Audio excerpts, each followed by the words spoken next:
Bonsoir, Monsieur Mbelou. Bonsoir, monsieur Etienne Ngandou. Bienvenue sur Congo One. Monsieur Mbelou, Bosco Tanganda est arrivé à la CPI et d'ores et déjà, Monsieur Tanganda devrait comparaître pour la première fois devant une chambre préliminaire mardi matin à 11 heures.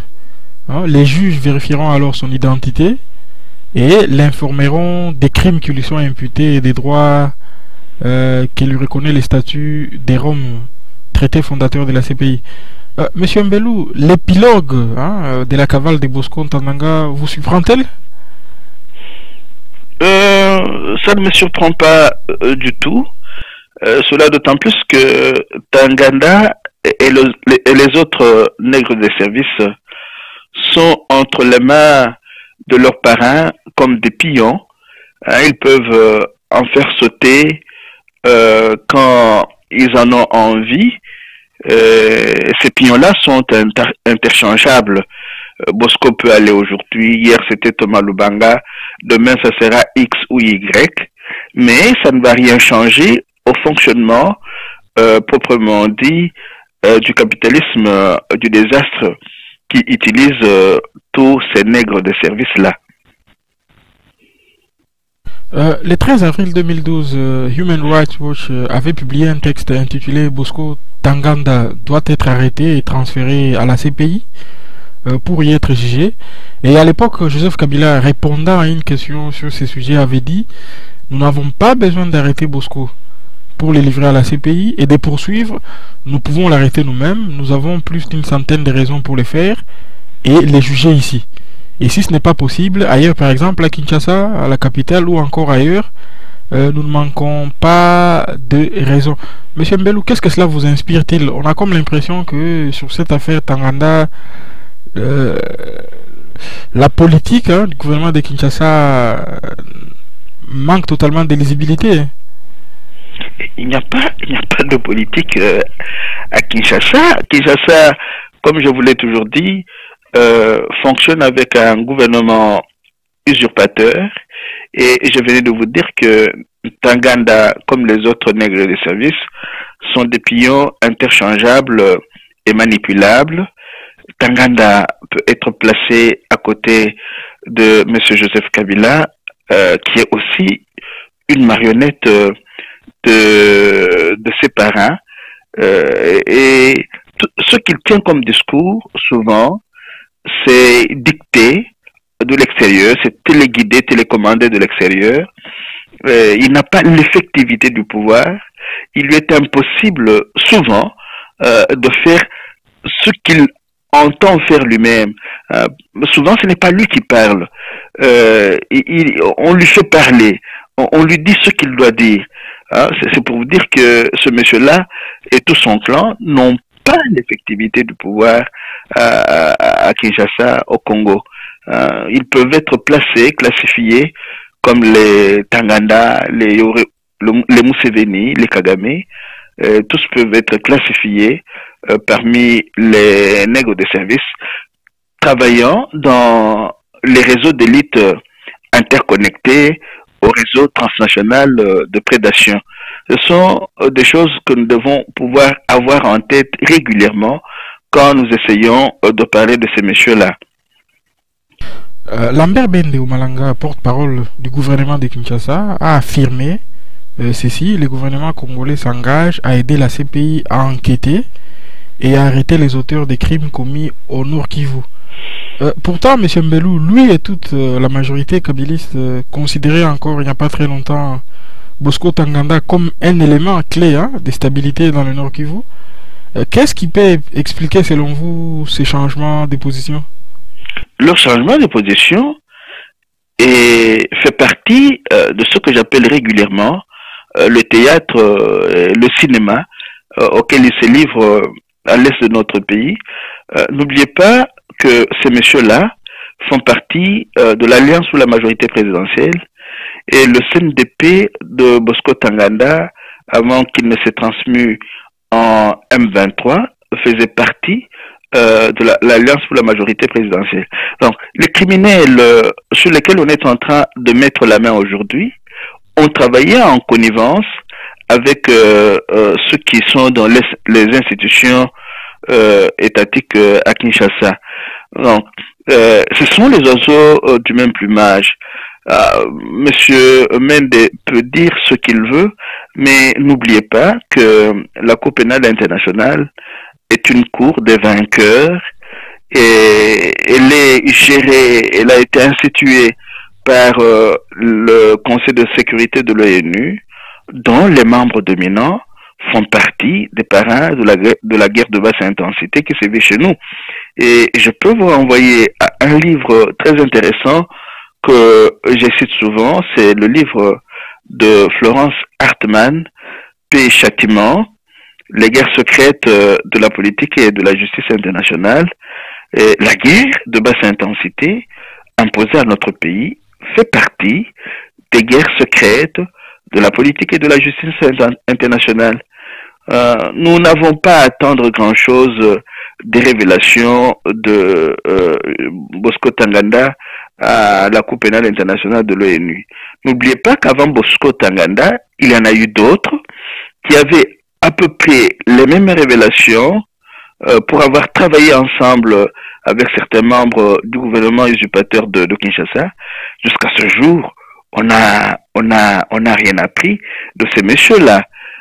Personnellement, je n'attends rien, mais absolument rien du tout, de la Cour pénale internationale sur le cas de Bosco Ntaganda. Cette cour-là a eu l'occasion de voir les experts de l'ONU produire des documents sérieux, des rapports sérieux sur les assassinats, sur les crimes contre l'humanité, les crimes de guerre dans notre pays. Cela dure depuis les années 90. On n'a pas vu cette cour-là s'en prendre au véritable commanditaire de la guerre de basse intensité qui sévit dans notre pays. On s'en prend aux marionnettes et cela ne me surprend pas parce que, comme je viens de le dire, la guerre qui se mène dans notre pays est aussi une guerre secrète de la justice et de la politique et de la justice internationale, comme elle se mène dans d'autres pays. Vous avez la Côte d'Ivoire, vous avez la Libye et beaucoup d'autres pays où cette guerre de basse intensité est aussi une guerre de la politique et de la justice internationale. Un mot sur les circonstances dans lesquelles Bosco Ntaganda s'est retrouvé à l'ambassade des États-Unis à Kigali. Est-ce que les explications du gouvernement rwandais vous paraissent crédibles sur cette reddition des Ntaganda? Le gouvernement rwandais devient ridicule quand il ment, même là où il ne le faut pas. Vous imaginez un monsieur qui part de l'Est de notre pays et que l'on retrouve à l'ambassade des États-Unis, située à plus ou moins 200-150 km de nos frontières. Comment a-t-il pu faire pour se retrouver dans cette ambassade-là? Vous comprenez pourquoi je dis qu'il y a là un cinéma, un théâtre de mauvais goût, un théâtre cynique, monté par les oligarques qui nous mènent la guerre avec leurs nègres de service. Et Bosco Ntaganda fait partie de ces nègres de service là, oui. Bosco Ntaganda serait-il un Rambo invisible qui aurait traversé les plaines du Rutshuru? Non, pas du tout. Pour atterrir directement à l'ambassade US à Kigali?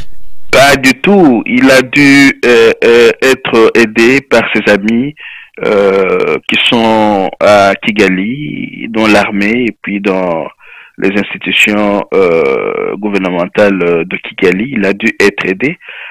Comme je le disais, ce sont des oiseaux de même plumage qui travaillent ensemble, qui constituent des réseaux de prédation, des réseaux interconnectés qui constituent le réseau transnational de prédation.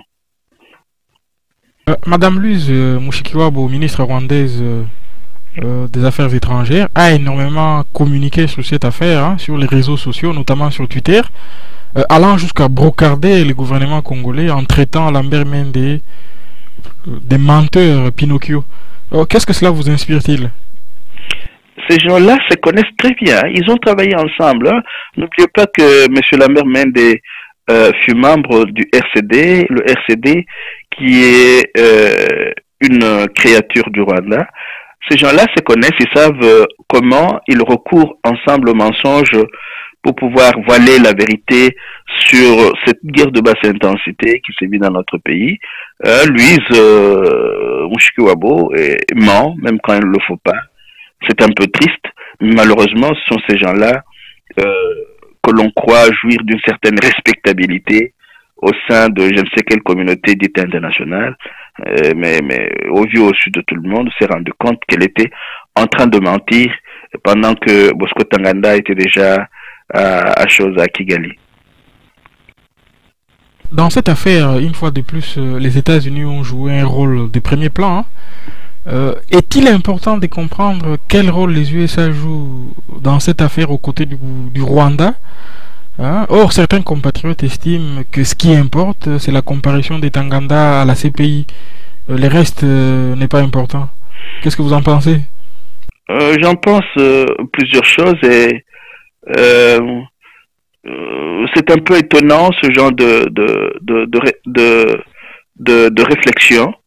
Regardez Monsieur Etienne Ngandou, quand Bosco Ntaganda se rend à Kigali, il va directement à l'ambassade des États-Unis. Pourquoi est-ce qu'il n'est pas allé à l'ambassade de la Belgique, de l'Allemagne ou de la France ou à une autre ambassade? C'est pour vous dire, comme je le mets dans mon texte publié sur Congo One hier, pour ces gens-là, ces marionnettes et nègres des services utilisés par l'impérialisme intelligent, tout chemin mène à Rome, et la Rome actuelle, c'est cet empire états-unien, et c'est lui qui, avec ses alliés, nous mène la guerre et essaye de gérer les pions impliqués dans cette guerre-là à partir de Kigali, à partir de Kampala ou de Bujumbura. Une question qui se pose également, c'est par rapport à la nationalité de Bosco Ntaganda. Oui. Il semble que la CPI les considère comme citoyens rwandais. Rappelons que selon Human Rights Watch, il serait né à Kinigi au Rwanda et ne serait arrivé au Congo qu'au milieu des années 90. Qu'est-ce que cela impliquerait-il pour nous Congolais si sa nationalité rwandaise venait à être confirmée au cours de la procédure qui va démarrer la semaine prochaine à La Haye? Mais ça confirme ce que nous savons depuis la guerre de l'AFDL. Le Congo, dans toutes ses institutions, a été infiltré par les Rwandais qui veulent devenir Congolais sans passer par les structures, les règles normales. C'est là le problème. Pour affaiblir les institutions congolaises de l'intérieur, ces messieurs, pour la plupart membres du Front patriotique rwandais, ont infiltré presque toutes nos institutions. Et ça fait partie de leur modus operandi pour pouvoir occuper le Congo. Ils nient pour un temps leur véritable identité, ils se font congolais, et dans l'entretemps, ils opèrent au sein des institutions congolaises. Et ce que cette histoire a comme implication, c'est pour la énième fois, la complicité entre ceux que vous appelez les responsables, les hommes politiques de Kinshasa, et tous ces infiltrés qui constituent de plus en plus un nombre important de chevaux de Troie au service de Kampala, de Kigali, mais beaucoup plus au service de l'impérialisme intelligent. C'est de cette manière-là qu'ils procèdent pour pouvoir affaiblir le Congo de l'intérieur et le conduire à son implosion. Vous avez écrit cette semaine Bosco Ntaganda et les pièges des concertations pour la cohésion nationale. Et vous dites, il est possible que Bosco Ntaganda soit transféré à la CPI pour ses crimes individuels. Cela ne devrait pas nous pousser à oublier que la CPI est une cour de vainqueurs siégeant au Conseil de sécurité de l'ONU. Pensez-vous qu'il faut demeurer prudent dans cette affaire? Ceux qui espèrent des révélations fracassantes risquent d'être déçus, c'est bien cela? Il faut demeurer très prudent, mais aussi très vigilant. Si vous voyez la petite phrase avec laquelle je commence ce texte-là, la petite phrase que je mets en apostrophe, je dis, un peuple sans mémoire ne peut pas être un peuple libre. C'est là l'un de nos grands problèmes en tant que Congolais, pour une bonne majorité. Nous oublions très rapidement. Et si je peux faire un petit développement sur cette question-là, je dirais entre autres ceci que punir Bosco Ntaganda, si cela pouvait arriver, ne mettrait pas fin à l'impunité structurelle. La difficulté que nous avons aujourd'hui, c'est que nous fonctionnons avec des structures d'impunité. Depuis la guerre de l'AFDEL, la vérité n'a jamais été faite sur ce qui nous est arrivé réellement en tant que peuple. Il y a des livres qui ont été publiés, mais des structures, par exemple, comme celle dénommée Vérité et Réconciliation, n'ont jamais été mises sur pied. Donc, cette cour pénale de la Haye ne va pas se substituer aux Congolais et surtout pas, ne va pas créer cette structure qui pourrait nous aider à mettre fin et à l'impunité individuelle et à l'impunité structurelle. Malheureusement, ce sont les créateurs de cette cour qui sont parmi les oligarques d'argent qui travaillent à l'expansion du capitalisme du désastre, qui ordonne le chaos au sein duquel Ntaganda et les autres criminels de guerre qui sont tapis dans l'Afrique des Grands Lacs essayent d'apporter leur quote-part. D'une part, il y a des crimes imprescriptibles individuels, mais il y a aussi des crimes structurels, et la structure qui génère la violence chez nous dans l'Afrique des Grands Lacs aujourd'hui, c'est le capitalisme du désastre. Donc le chaos ordonné profite au capitalisme du désastre. Les partis politiques de la RDC, tant de l'opposition que de la majorité présidentielle, se disent satisfaits du transfert de Bosco Ntaganda à la CPI. Et pour un député de la majorité Kabila, c'est un sentiment de satisfaction de voir tous les efforts menés par la communauté internationale aboutir. Monsieur Mbelou, pourquoi cette habitude de s'en remettre toujours à la fameuse communauté internationale et cette incapacité à assumer son propre destin? Il y a un problème de vide de la pensée. Il y a un problème de vide de la pensée, et j'écrivais dans mon avant-dernier article que nous ne pouvons pas coopérer avec des pays, et j'ajouterais même des cours, dont nous ne connaissons pas, nous n'avons pas approfondi les orientations géopolitiques et géostratégiques. Alors, quand nous parlons souvent de la communauté internationale, nous nous gardons d'examiner les orientations politiques et géostratégiques des pays qui sont sur le devant de la scène. Alors, nous nous consolons à moindre frais en faisant allusion à la communauté internationale, en oubliant notre histoire avec cette fameuse communauté internationale, mais aussi en n'essayant pas d'étudier en profondeur les orientations géopolitiques et géostratégiques des pays impliqués dans ce qui se passe dans notre pays. Donc, cette joie ou cette expression de satisfaction fait partie de ce qu'on appelle l'esclavage volontaire. Vous voyez, des gens qui opèrent dans le vide de la pensée deviennent facilement des esclaves volontaires qui estiment que leurs maîtres peuvent assumer des responsabilités souveraines revenant à leur pays, à leur place. Il y a ce problème-là. Et pour finir, situation confuse aujourd'hui à Lubumbashi, où les rumeurs les plus folles ont circulé par rapport à la situation sécuritaire dans la ville. Le gouverneur du Katanga, Moïse Katumbi, s'est dit indigné par cette situation et il a promis de saisir la justice.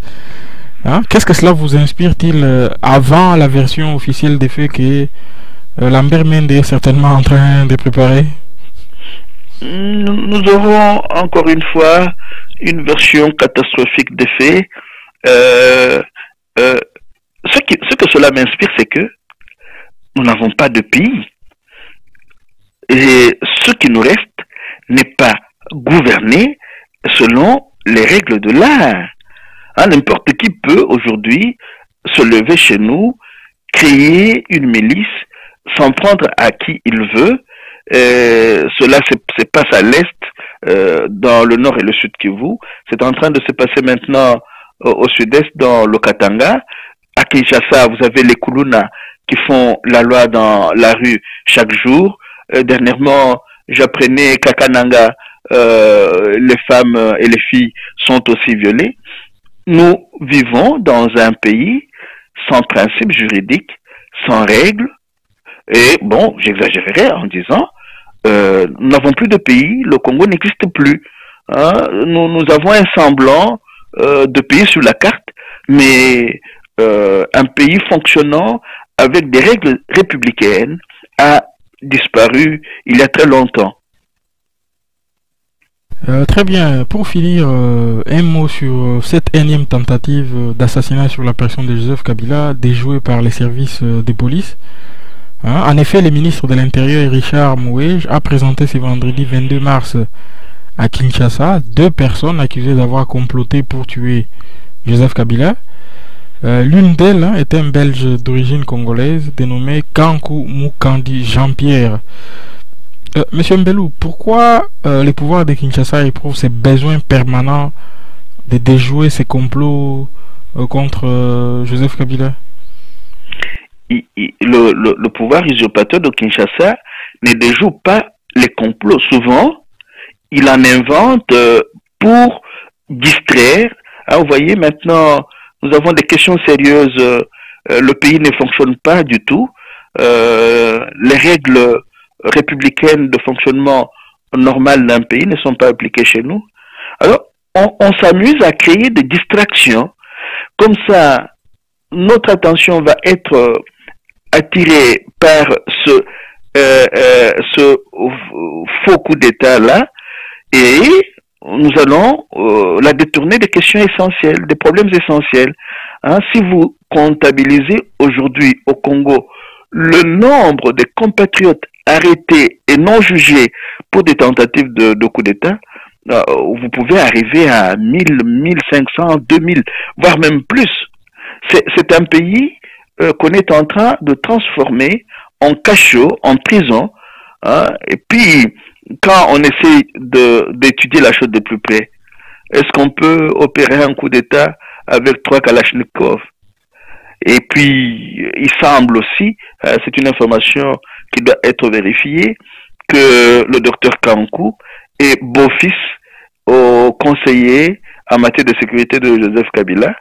Et il se serait même rendu à un dîner où il devait rencontrer d'autres résistants congolais, avec le fils même de Pierre Lumbi, conseiller en matière de sécurité de Joseph Kabila.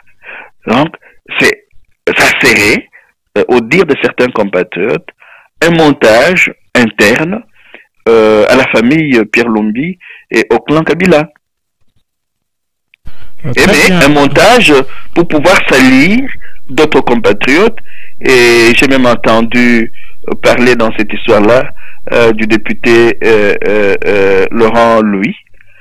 Mais comme nous n'avons pas de véritable justice chez nous, on risque de fomenter n'importe quoi, de le mettre sur la place publique en disant que M. Joseph Kabila a échappé à une énième tentative de coup d'État. Non, ce sont des distractions pour détourner les compatriotes des questions essentielles de l'heure. C'est ma lecture. Très bien. Merci beaucoup, M. Mbelou, et à la semaine prochaine.